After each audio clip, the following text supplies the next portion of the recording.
ونعوذ بالله من شرور أنفسنا ومن سيئات أعمالنا. من يهديه الله فلا مضل له ومن يضلل فلا هادي له. أشهد أن لا إله إلا الله وحده لا شريك له وأشهد أن محمدا عبده ورسوله. محمد بن عبد الله صلوات الله عليه وسلامه عليه.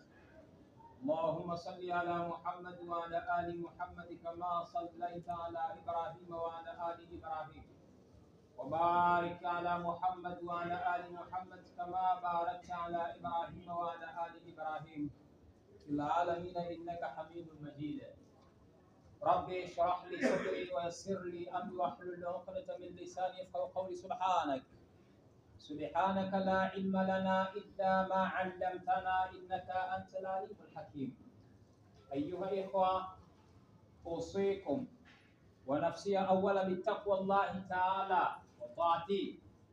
أيها الناس، يقول الله تبارك وتعالى في محكم كتابه العزيز بعد أعوذ بالله من الشيطان الرجيم: يا أيها الذين آمنوا اتقوا الله حق تقاته ولا تموتن إلا وأنتم مسلمون. وإذا يقول الله تبارك وتعالى بعد أعوذ بالله من الشيطان الرجيم: ولا تقربوا الزنا إنه كان فاحشة وساء سبيلا. وإذا يقول الله تبارك وتعالى بعد أعوذ بالله من الشيطان الرجيم: بسم الله الرحمن الرحيم: يا أيها الناس اتقوا ربكم الذي خلقكم من نفس واحدة وخلق منها زوجها وبث منهما الرجال كثيرا ونساء واتقوا الله الذي تساءلون به والأرحام إن الله كان عليكم رقيبا. وإذا يقول الله تبارك وتعالى بعد أعوذ بالله من الشيطان الرجيم: يا أيها الذين آمنوا اتقوا الله وقولوا قولا سديدا يصلح لكم أعمالكم ويغفر لكم ذنوبكم ومن يطع الله ورسوله فقد فاز فوزا عظيما.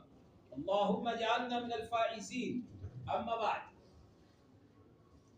wapenzi ndugu zangu Waislamu, bila shaka tuna kila sababu sisi ya kumshukuru sana Mwenyezi Mungu Allah Tabaraka wa Taala.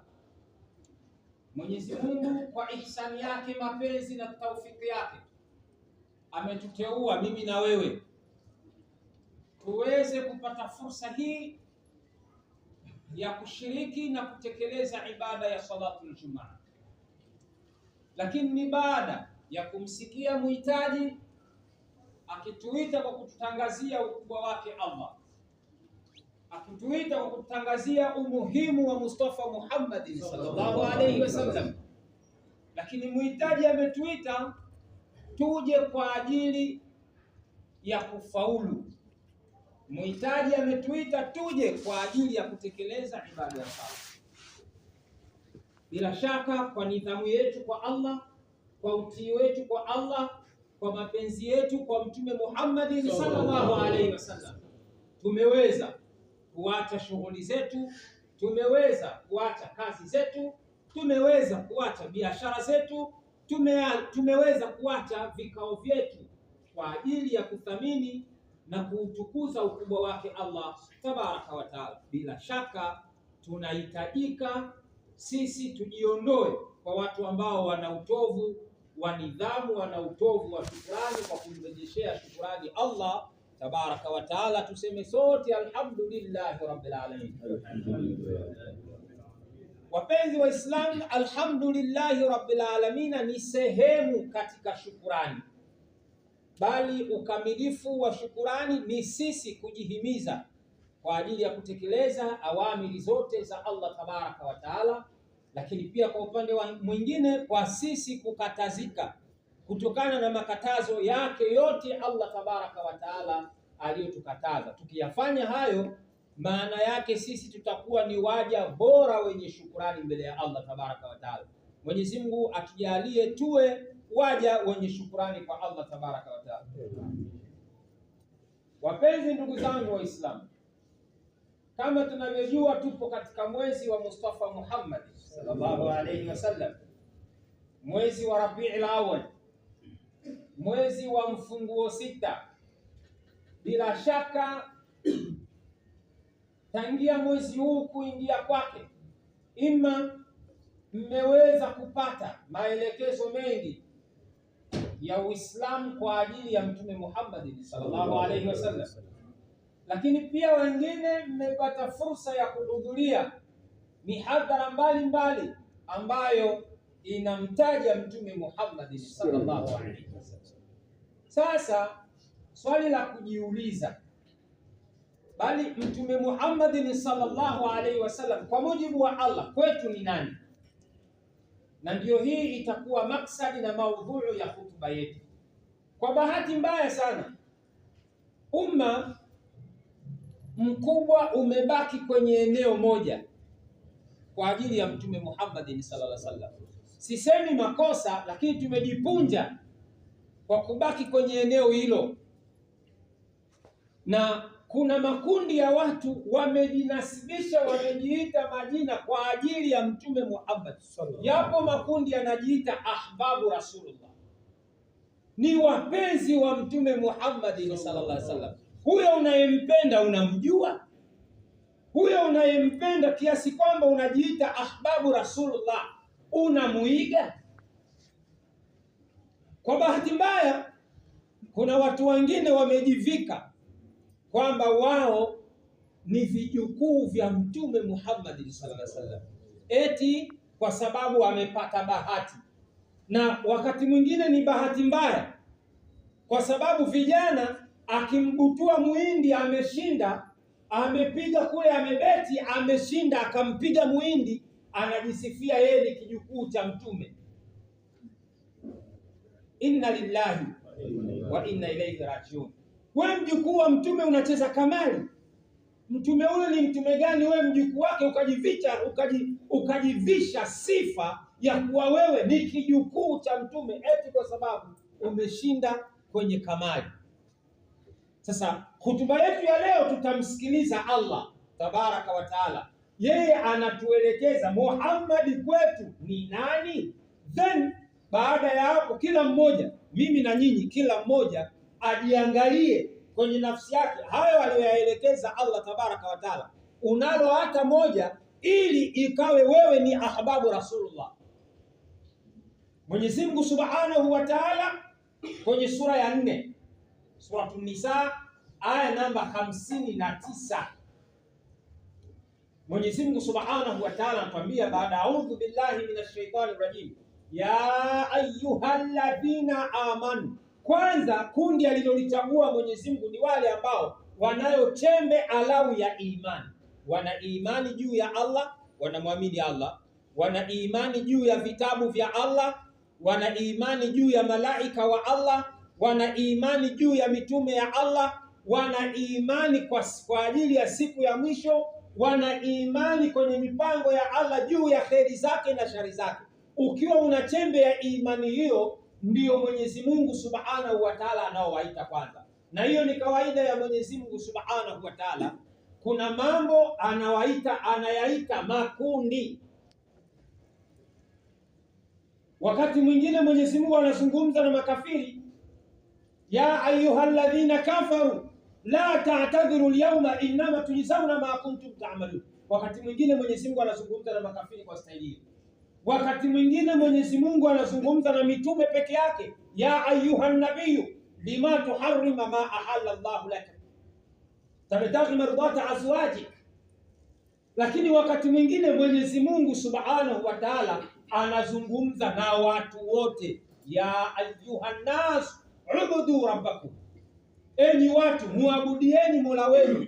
Sasa hapa Mwenyezi Mungu Subhanahu wa Ta'ala anazungumza na wale alau wenye chembe ya imani, ya ayyuhalladhina amanu, enyi mlioamini, atiu Allah, jambo la kwanza mtiini Mwenyezi Mungu, wa atiu rasul, jambo la pili mtiini mtume. Sasa ukiangalia haya maneno, Allah hajatutaka sisi tumsifie au tuishie kwenye kumsifia Mtume sallallahu alaihi wasallam. Allah anatutaka tumtii Mtume Muhammad sallallahu alaihi wasallam. Na kwa bahati mbaya kwenye jamii yetu inayozunguka suala la sunna, tafsiri ya watu ni tofauti na tafsiri ya Uislamu kwenye sunna. Kwa bahati mbaya, jamii inayotuzunguka imebeba sunna kwamba ni kitu kidogo. Wakati mwingine unaweza ukapita njia, pengine ndio kwenye nyumba ya jirani yako, wamkuta anakula chakula, akikukaribisha kama unagoma basi anakwambia basi alau upate sunna, alau utie sunna. Yaani maana yake sunna ni kitu kidogo dogo, japo upate sunna. Hiyo si tafsiri ya sunna. Sunna ni matendo, ama Mtume sallallahu alaihi wasallam ameyafanya, ama Mtume Muhammad sallallahu alaihi wasallam ameagiza yafanyike, ama Mtume Muhammad sallallahu alaihi wasallam ameona jambo linafanyika kwenye jamii alafu akalikalia kimya. Hilo ndio sunna, na hatuwezi kutoboa ikiwa tumejiondoa kwenye sunna ya Mtume Muhammad sallallahu alaihi wasallam. Kwa hivyo Allah anatutaka tumtii Mtume Muhammad, ndio hayo mafanikio yetu. Lakini pia Mwenyezi Mungu Subhanahu wa Ta'ala kwenye sura ya 4 hiyo hiyo aya namba 64 mpaka 65, Allah anasema wama arsalna min rasuli illa liyuta. Amerejea tena kwamba hakutuletea Mtume Muhammad isipokuwa sisi tumtii. Bila shaka wote tunajua utii. Kwa hivyo Allah anatutahadharisha kwamba Muhammad ni sallallahu alaihi wasallam sio tu kumsifia, tunatakiwa tumtii Mtume Muhammad sallallahu alaihi wasallam, ndio tutakuwa tumesalimika. Tena Mwenyezi Mungu akaendelea kusema tena liutai biidhnillah, tumtii Muhammad kwa idhini yake Allah tabaraka wa taala. Walau annahum dhalamu anfusahum ja'u fastaghfiru Allah wastaghfiru lahum rasul lawajadu Allah tawwaban rahima. Allah tabaraka wa taala atuelekeza tena kwamba endapo au ikiwa na lau watu wangekuja waliojidhulumu nafsi zao kwa kwenda tayari kwa kwenda kuhukumiwa mbele ya Allah tabaraka wa taala, au kwa kwenda kuhukumiwa kwenye hukumu zisizokuwa za kisheria, lakini wakaomba msamaha kwa Mwenyezi Mungu, naye Mtume Muhammad sallallahu alaihi wasallam akawaombea msamaha, bila shaka watamkuta Allah tabaraka wa taala ni mwenye kupokea toba na mwenye kurehemu. Hiyo ndio nafasi ya Mtume Muhammad sallallahu alaihi wasallam kwetu. Lakini pia Mwenyezi Mungu Subhanahu wa Ta'ala katika sura ya 3 aya namba 31, Mwenyezi Mungu Subhanahu wa Ta'ala anatahadharisha, qul in kuntum tuhibbuna Allah. Allah ana mashaka na sisi. Kutokana na mashaka yake akamwambia Mtume Muhammad sallallahu alaihi wasallam atueleze, in kuntum tuhibbuna Allah, ikiwa ninyi mwampenda Allah tabaraka wa taala. Mtume akaambiwa waambie fattabi'uni, basi nifuateni. Maana yake tumfuate Mtume Muhammad, kumtii na kumfuata Mtume Muhammad sallallahu alaihi wasallam. Yuhibbukumullah, mkifanya hayo atakupendeni Mwenyezi Mungu Subhanahu wa Ta'ala, atakupendeni Mwenyezi Mungu Subhanahu wa Ta'ala. Tena sio tu kukupendeni, yaghfir lakum dhunubakum, pia atatusamehe madhambi yetu.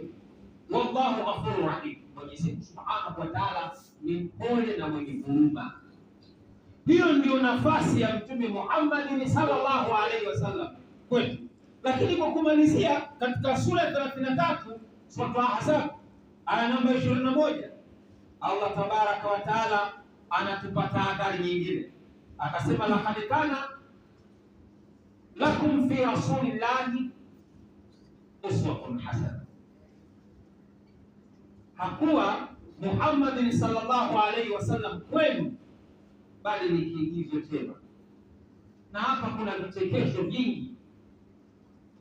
Watu sasa hivi wamejiondoa katika kumuigiza Mtume Muhammad sallallahu alaihi wasallam, badali yake wamejichagulia watu wengine kuwaigiza walivyo. Mathalan, kuna kundi linamuigiza Bob Marley, ndio kiigizo chao. Bob Marley, Lucky Dube, Alpha Blondy ndio kiigizo chao, na wana nywele nyingi wanaweka, wanamuigiza Bob Marley, lakini wakati kuna agizo la kumuigiza Mtume Muhammad sallallahu alaihi wasallam. Kuna vijana wengine wamewehuka wanamuigiza Tupac Amaru Shakur. Kuna kijana mmoja alikuwa Marekani, mwanamuziki, amefariki na ameuawa, Tupac Amaru Shakur. Huyu bwana alikuwa na staili yake ya kuvaa. Huyu bwana alikuwa na staili yake ya kufunga kitambaa kichwani. Chifu yake alikuwa na staili yake ya kuifunga.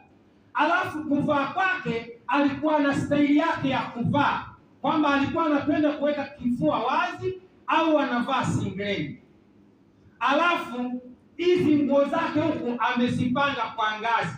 Inaanza kwanza, unaanza kuona mkanda wa boxer, pia unaweza ukaona pia mkanda wa bukta, alafu ndio ile pensi yake. Yaani maana yake amezipanga hivyo, na vijana nao wakaona huyo ni mtu wa kumuigiza. Anafunga kitambaa chake kama Tupac Amaru Shakur, anapanga, na kwa sababu anavaa singleti, maana yake wewe una uwezo wa kuona vile alivyovaa. Na vijana wa Kitanzania wakapitiliza sasa. Akivaa hiyo jinsi yake, akiwa mbele yako wewe unashindwa kuelewa huyu anaenda, yaani huyu anavaa au anavua ile suruali yake. Sababu suruali yenyewe imekuwa kwenye makujio ya magoti. Hujui hii suruali huyu bwana mdogo anavaa au anavua. Lakini Allah tabaraka wa taala alishatutahadharisha, laqad kana lakum fi rasulillah uswatun hasana.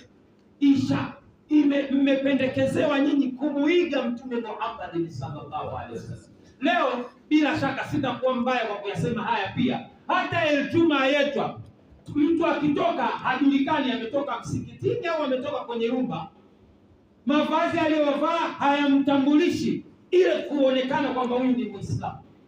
Mpaka Ijumaa ana makabati, ana mabegi, ana masanduku, amejaza suti, ana t-shirt za timu zote, lakini hata siku ya kuoa anakwenda kuwazima kanzu kwa shehe. Huyu hali kama alivyokula Mtume Muhammad, huyu havai kama alivyokuwa amevaa Mtume Muhammad, huyu atembei kama alivyotembea Mtume Muhammad sallallahu alaihi wasallam, huyu halali kama alivyolala Mtume Muhammad sallallahu alaihi wasallam.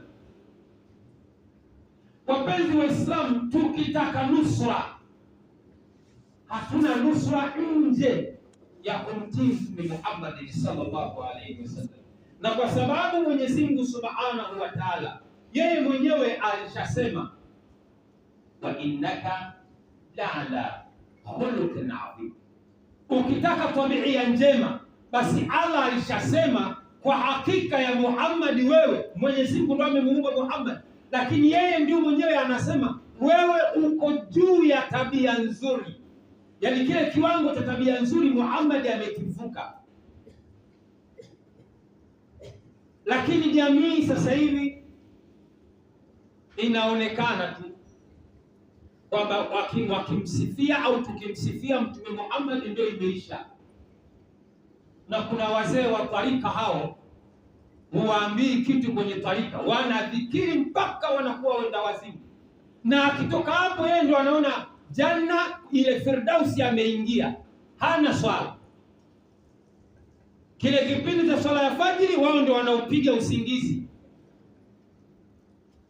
As-salatu khairu minan naum, wao wanaona naum ni kheri kuliko swala. Na ukiwaambia umetokoza ugomvi mkubwa,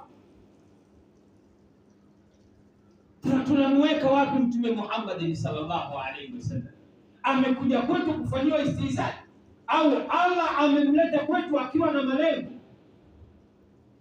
Na malengo ya Allah, tunatakiwa kumfuata Mtume Muhammad, tunatakiwa kumtii Mtume Muhammad sallallahu alaihi wasallam, tunatakiwa kumfanya yeye ndio kigezo chema kwetu ili tufaulu, ili tufanikiwe. Tumuombe sana Mwenyezi Mungu Allah Tabaraka wa Taala atuongoze katika njia iliyonyooka. Barakallahu li wa lakum bil Qur'an al-azim wa nafa'ani wa iyyakum bil ayati wa dhikril hakim. Aqulu qawli hadha astaghfirullah al-azim li wa lakum wa lisa'iril muslimina wal muslimat wal mu'minina wal mu'minat fastaghfiruhu innahu huwal ghafurur rahim wa huwal barrul karim. Du'a taqwa antum muqinin bil ijab. Billah. Wa bihi nasta'inu ala umuri dunya wa din. Wassalatu wassalamu ala asyrafil mursalin Muhammad bin Abdullah salawatullahi alayhi wasallam wa ala. Amma ba'd. Ayuha ikhwa, usikum wa taqwa wa nafsiya awala bi taqwallahi ta'ala wa ta'ati. Wapenzi wa Islam, baada ya kumshukuru Mwenyezi Mungu Allah Tabaraka wa Taala na kumtakia ziada ya kheri na amani utukufu wa nabii mtume wetu Muhammad sallallahu alaihi wasallam, niwahusie pamoja na kutangulia kuhusia nafsi yangu juu ya jambo kubwa na zito la kumcha Mwenyezi Mungu Allah Tabaraka wa Taala. Wapenzi wa Islam, kama tulivyokwisha kusikilizana katika sehemu yetu ya mwanzo ya hutuba, tupo katika mwezi wa Mtume Muhammad sallallahu alaihi wasallam.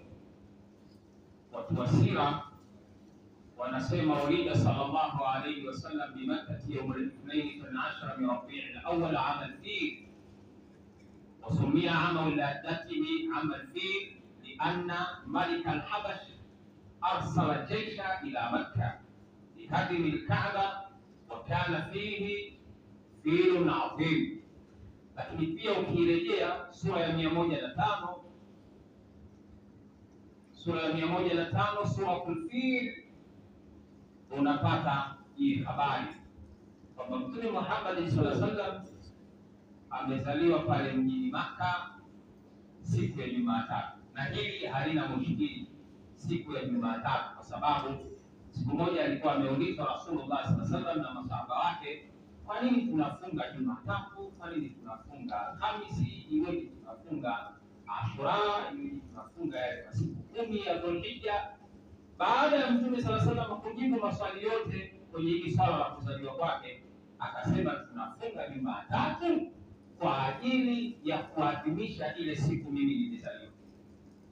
Maana yake alikuwa amekiri kuwa amezaliwa siku ya Jumatatu, tarehe 12 mwezi wa mfunguo sita. Ndio maulama wanadau katika mwezi wa mfunguo sita, lakini itifaki inaonyesha ni mwezi wa mfunguo sita.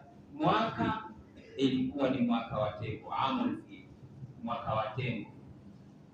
Mwaka wa Tembo ndio mwaka gani? Isikustaajabishe sana, kwa sababu hata dunia yetu ya leo ya sasa tuna wazee, ukimuuliza mzee amezaliwa mwaka gani, atakwambia amezaliwa mwaka wa Kibanganazi. Ukimuuliza mzee amezaliwa mwaka gani, atakwambia amezaliwa mwaka wa ile vita ya Majimaji.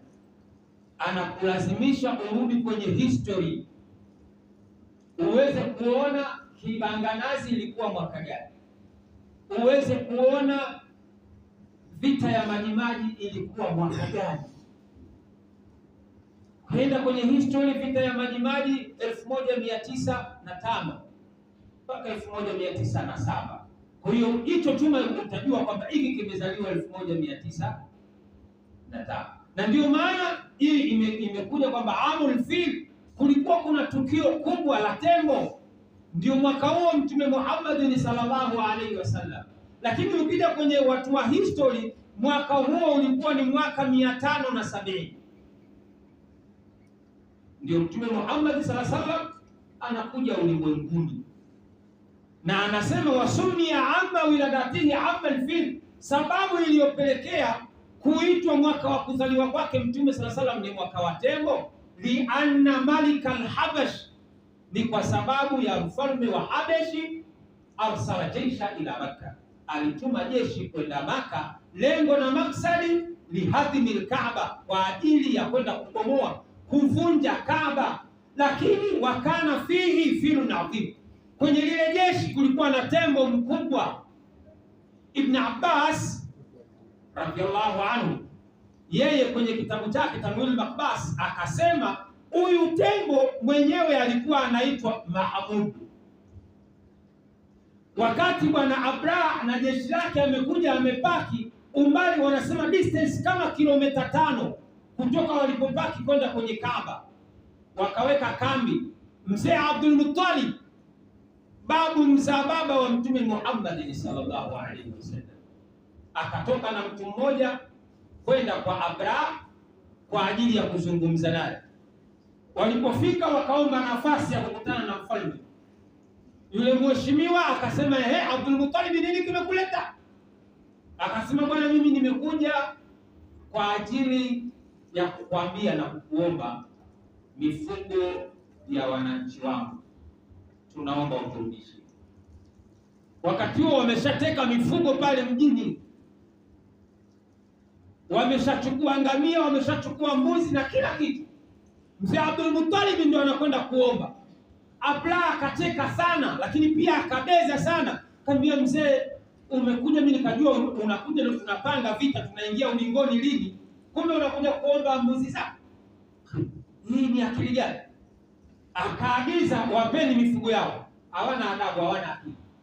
Mzee Abdul Muttalib anachukua mifugo na yule mwenzake, lakini yule mwenzake, wakati mzee Abdul Muttalib anaongea na Abraha, yule akaenda kwa yule tembo mkubwa akamnyatia mpaka jirani na sikio lake,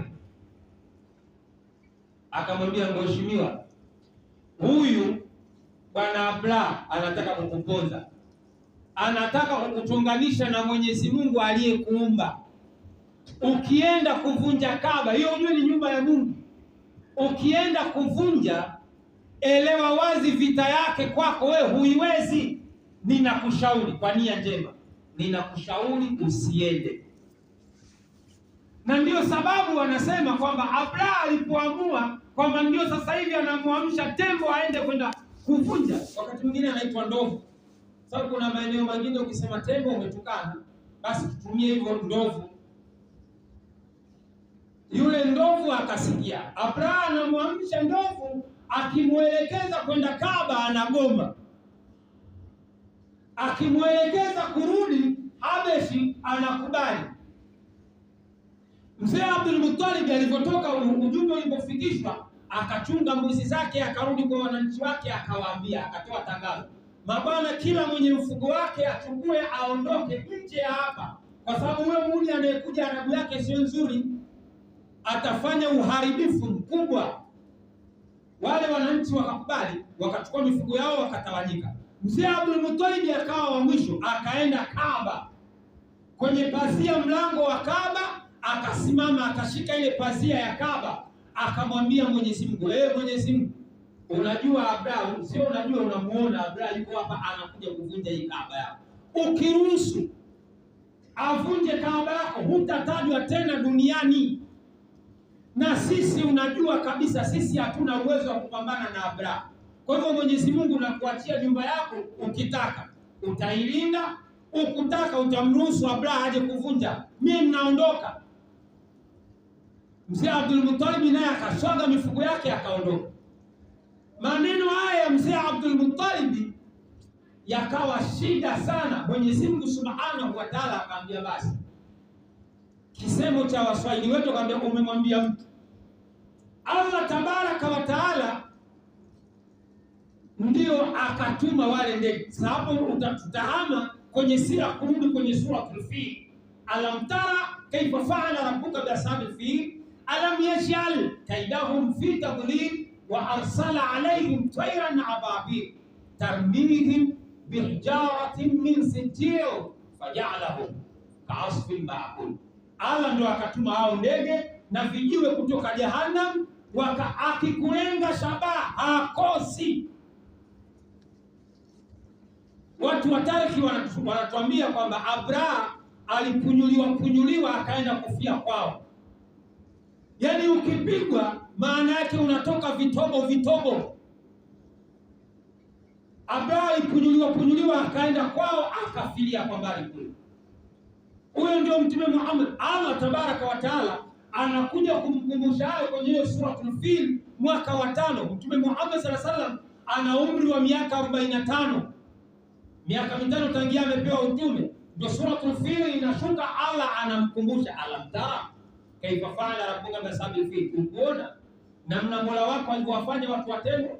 Alam yaj'al kaidahum fi taqlid, Mwenyezi Mungu akufanya vitimbi vyao vio vimeharibika.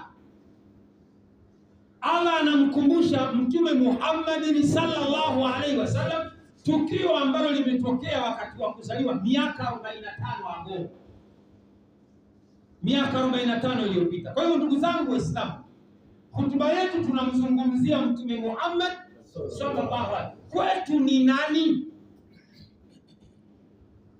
Unaposikia Mtume Muhammad kwako anakuwa nani? Unaathirika vipi? Tumalizie hotuba yetu kwa haya maneno. Ishtahara sallallahu alaihi wasallam baina qaumihi bi jamii khisali al-mahmud, zilienea taarifa kwa watu wa Mtume pale Makkatul Mukarram juu ya mambo mazuri, sifa nzuri alizokuwa nazo Mtume sallallahu alaihi wasallam.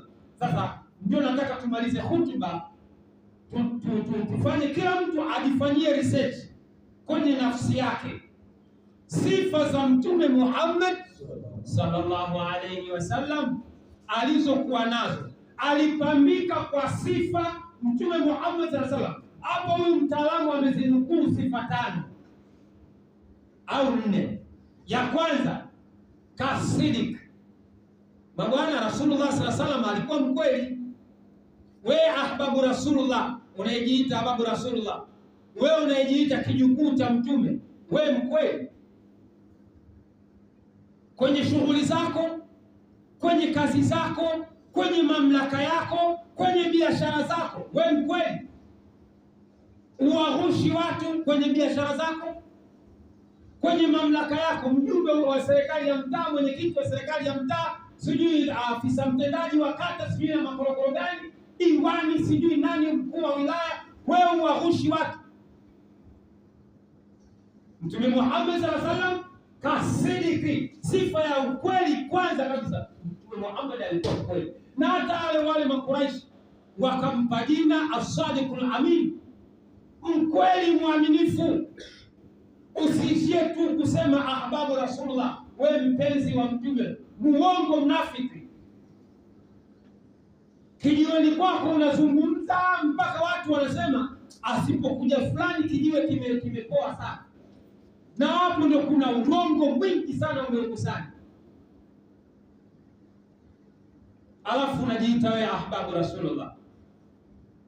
As-sadiq, sifa ya pili, wal amanat. Mtume Muhammad alikuwa mwaminifu.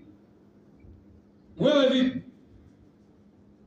Al-muslim, maneno mengine ya Mtume, al-muslim man salama al-muslimuna bil lisani wa yadi. Muislamu wa kweli ni yule ambaye wanasalimika waislamu wenzake kwa mikono yake na ulimi wake. Wewe ulimi wako ukoje?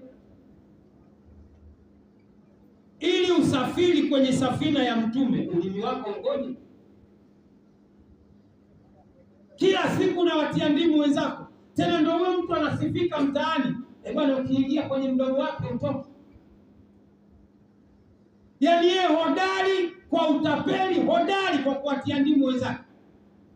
Na ukimkuta kwenye hadhara anarukaruka yeye ahbabu Rasulullah. Wewe unampenda Mtume kweli? Urongo umejaa, uaminifu hakuna. Akaendelea Mtume, wal mu'minu man amana an-nasu bi dima'ihim wa amwalihim.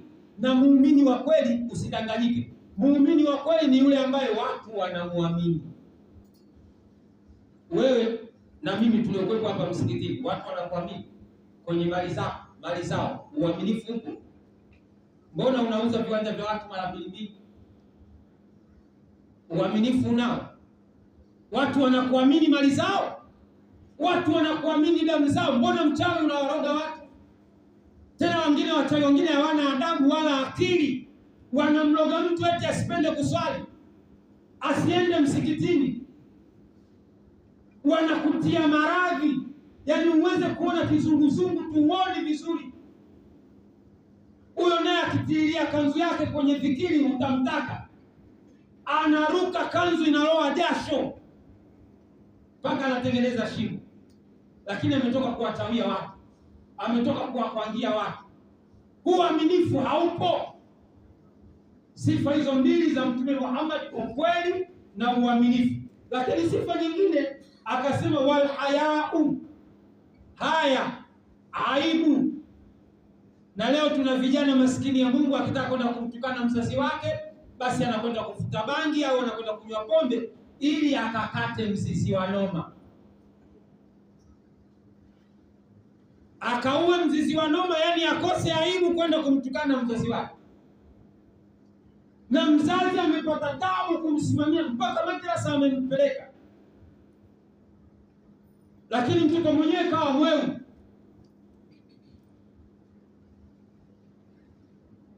Sifa ya tatu, Mtume Muhammad sallallahu alaihi wasallam alikuwa ana haya, alikuwa ana aibu. Sasa sisi huku tunataniana, unakuwa na aibu kama demu. Inna lillahi. Mtume Muhammad sallallahu alaihi wasallam ni sifa, wa innaka la ala khuluqin adhim, ni sifa ya Mtume Muhammad sallallahu alaihi wasallam. Wewe unatakiwa uishi kama mbuzi, una aibu. Sifa nyingine ya Mtume sallallahu alaihi wasallam, wal hilmi, upole.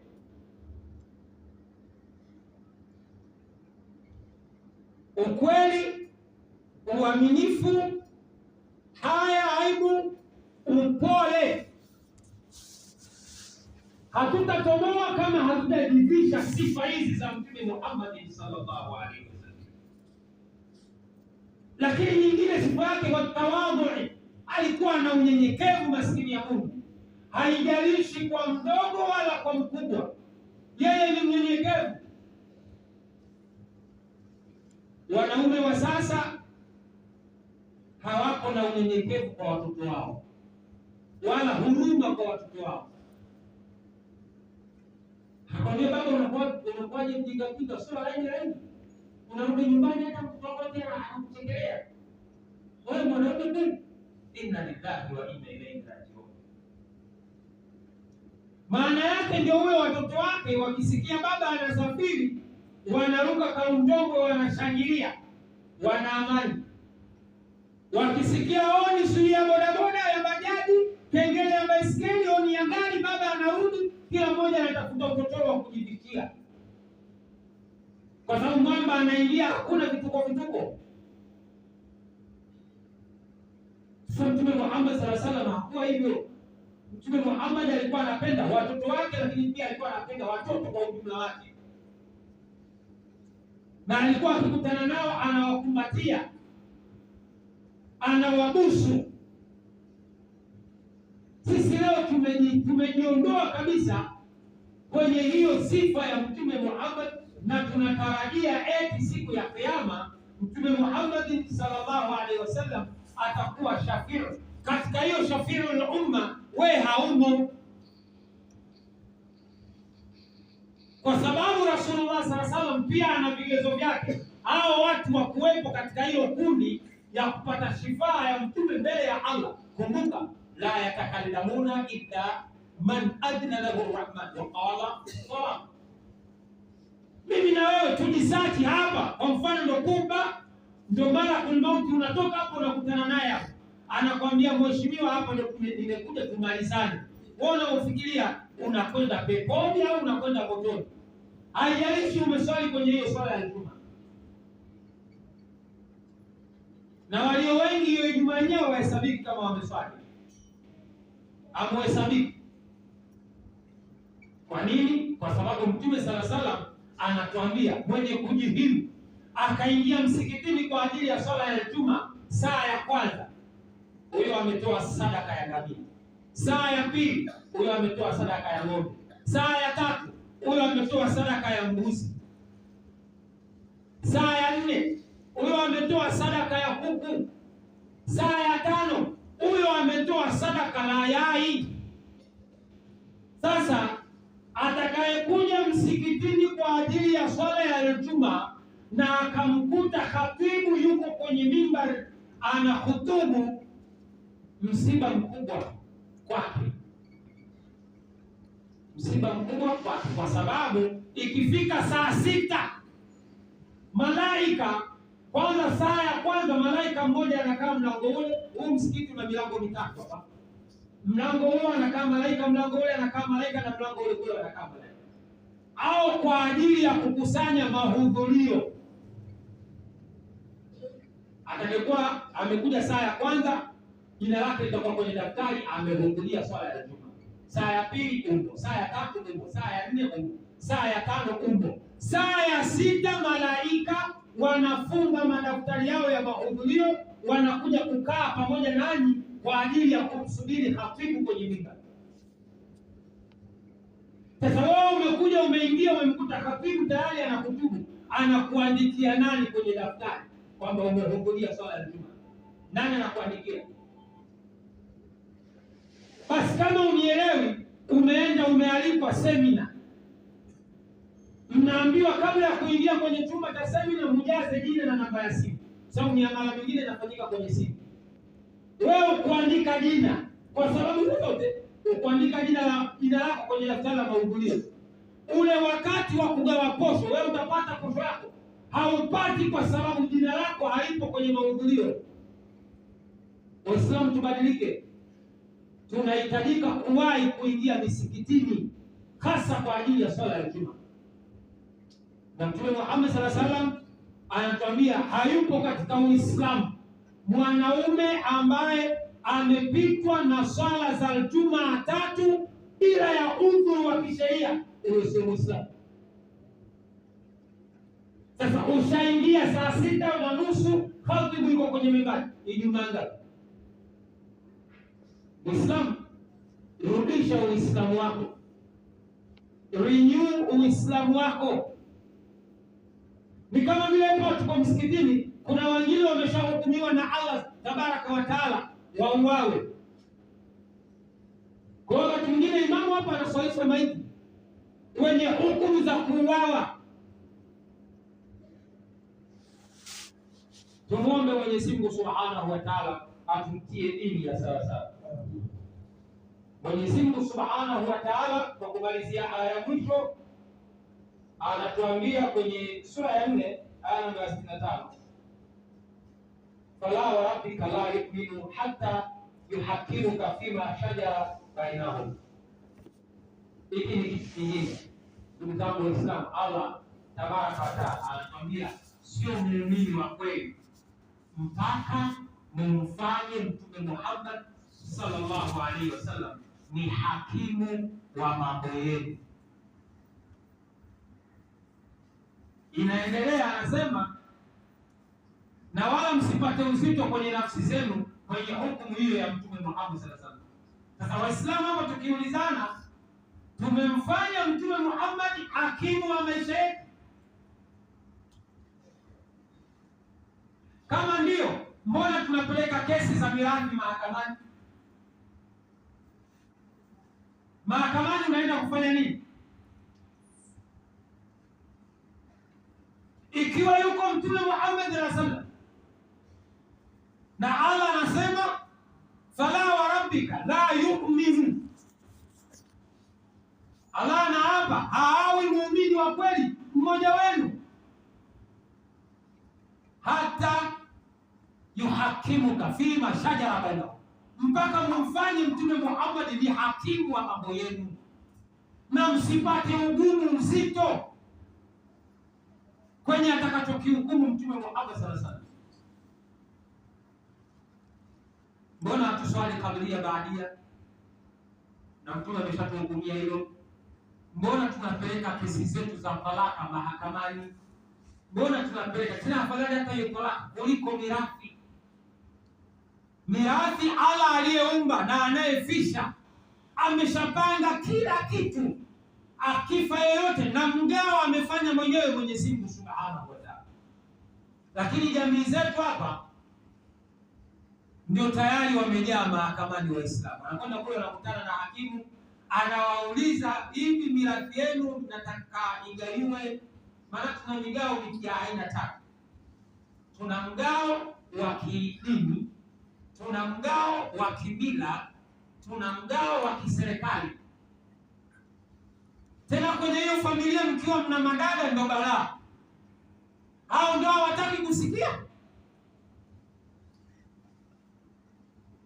Na bado kuna watu wengine hata hawajui kuwa mume naye anamrithi mke wake maadamu ametangulia kufa.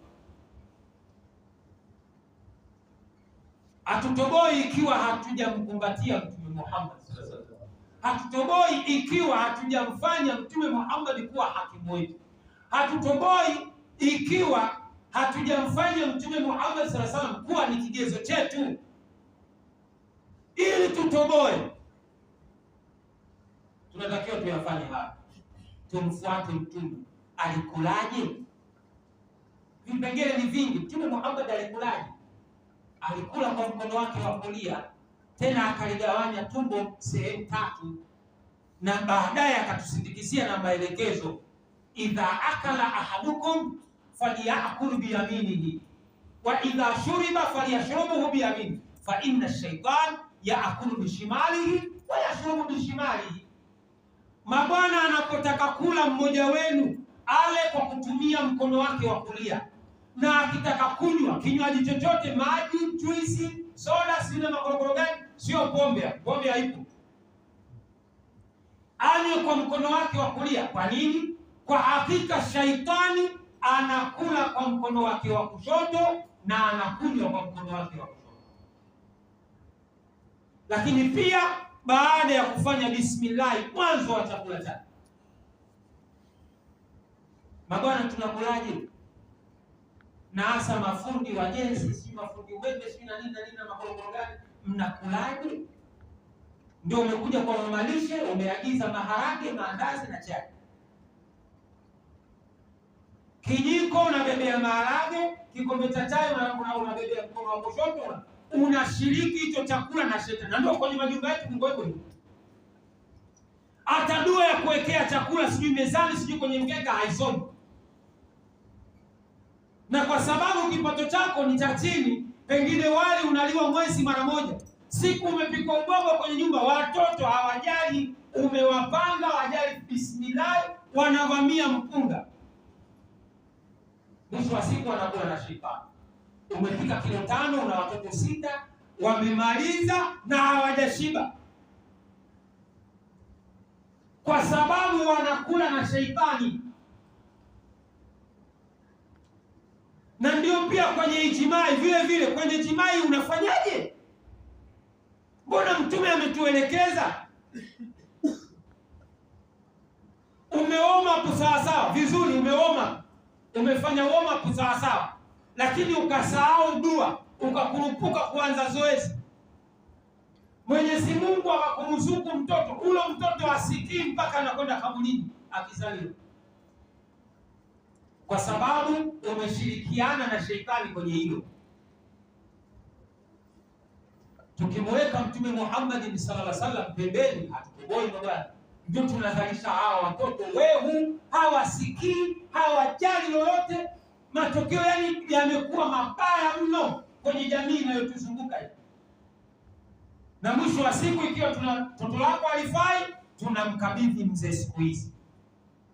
Kwa mzee siku hizi ana kijiji cha watoto. Toto likipinda tu, hii mitoto ya siku hizi. Kwa hiyo mzee siku hizi kapewa watoto wa kila namna. Tunatakiwa turudi kwenye mstari, na hasa kwenye msimu huu wa Mtume Muhammad sallallahu alaihi wasallam. Tumsome Mtume Muhammad, tumuelewe Mtume Muhammad, tumfuate Mtume Muhammad sallallahu alaihi wasallam. Itakuwa salama ya maisha yetu, itakuwa ni salama kwenye jamii inayotuzunguka. Tumuombe sana Allah tabaraka wa taala atuongoze katika njia hiyo. Inna Allaha wa malaikatahu yusalluna ala nabi ya ayyuhalladhina amanu sallu alayhi wa sallimu taslima.